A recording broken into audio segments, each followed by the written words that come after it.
Fiona Gray is single. Yeah. And I really tried to make it work because I love the person, no? Catriona Gray binunyag na ang dahilan ng kanilang hiwalayan sa dating fiancé na si Sam Milby. Sa panayam niya kay Karen Davila, inamin ni Miss Universe 2018 na umatras ang aktor sa kanilang pagpapakasal. Ikinagulat ito ng lahat dahil walang mag-aakala na sa estado, sa ganda, talino, at talento ng beauty queen ay mararanasan niya ang maiwan. Upang hindi sila magkahiwalay, nag-adjust siya para magkaayos sila at mabigyan ng panahon si Sam. Ngunit napagtanto niya kalaunan, na sa edad ng aktor na higit 40 na, sa kabila ng mga pinagdaanan nila bilang couple, naisip pa rin ni Sam na hindi pa siya handa sa commitment, ay mas pinili na ni Kat ang kanyang sarili. Anya, I was really shattered. Gusto raw niyang magpakasal, bumuo ng pamilya, at maging isang ina. And also as a woman, like, I want to have a family. Like, I want to get married. And I'd love to be a mom one day. And so I really want a partner who values me and sees that future with me too. Ayoko ma-wait around for someone to figure out.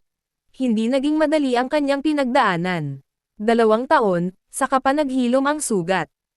Dumanas siya sa therapy. Pagkalipas ng ilang taon at dahil sa suporta ng kanyang mga magulang, kaibigan at core group, ay nalampasan niya ang pighati sa kanyang puso.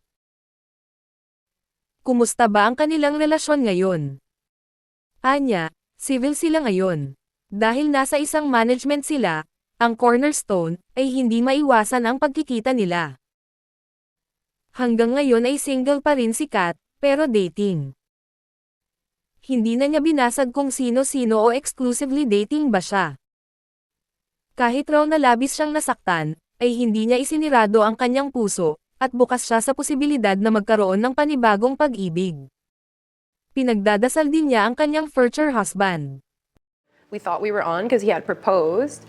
And then a few months later, realized that hindi pala siya ready. So that was very hurtful for me. And I really tried to make it work. So I was willing to adjust because siguro when you love someone, you're willing. At that age and what we've been through, kung hindi ka pa rin sure, I think that's an answer already. Ngayong Valentine's Day, ay nag-organize siya ng Galentine's Day kasama ang kanyang mga girlfriends. Kahit na single, ay may karapatan di umano na mag-celebrate sa araw ng mga puso. Kasama si Catriona sa pelikulang The Loved One, ni Ann Curtis at Jericho Rosales. Ito ang first movie project na tinagap niya. Pinaghandaan niya ito, at handa na siyang mag-venture at tumanggap ng mga acting projects. Kung napapansin nyo, hindi masyadong nakikita si Kat sa Fashion Week. Anya, nagawa na raw niyang sumali dati, pero para sa kanya, hindi dito nag-resonate ang kanyang pagkatao. Siguro sa iba, dito ang kanilang passion, at dito nila nakikita ang kanilang purpose, pero para sa kanya, ang Fashion Week ay modeling on the street. Mas gusto niya ang maging aktibo sa mga iba't ibang organisasyon, sa kanyang mga piling advokasya, at magkaroon ng negosyo na related sa creatives. Binahagi ng beauty queen ang kanyang bagong tahanan. Lumipat si Kat sa isang kondo, at dito makikita ang kanyang pagkakikay. Halos lahat ng mga gamit niya ay gawa sa lokal, kaya may mga netizen na ninais na siya na lang ang umupo bilang kalihim sa turismo. Oo, mapuno. Yeah. Oo. So even though nasa gitna ng metro, Yeah. still feels, you know.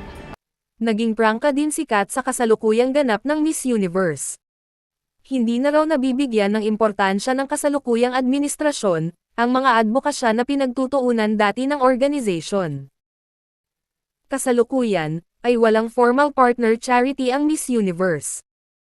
Anya, parang nasayang lang ang mga pinagtrabahuan niya noon. I've always wanted to see the brand elevate and to be a platform for spokeswomen. That it's really lost that essence. I'm really disheartened because it also feels like the work that I pushed for during my year is also lost. Naungkat din ang pag-uusap nila on stage sa Miss Universe Extravaganza, ni Anju Krejuthatip, ang Thailander na may-ari ng Miss Universe, na nalink sa dati niyang boyfriend na si Clint Bondad. Anya, it felt performative. Hindi raw siya kinakausap sa backstage. Nagulat na lang raw siya na kinausap siya on stage. Could have happened backstage, pero kailangan na sa harap ng lahat na may cameras. So like, I wasn't together with my ex when all that happened. So like, anong pake ko dyan? I don't really care. Sa kanyang panayam kay Karen Davila, ay mas dumami pa ang bumilib sa beauty queen.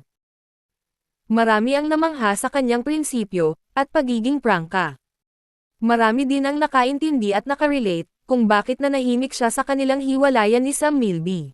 And I think we're civil naman. I think that heartbreak taught me a lot because I was really shattered.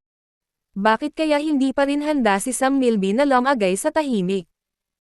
Sino kaya ang magiging forever ni Catriona Gray? Comment down below. Are you Absolutely. dating? I am.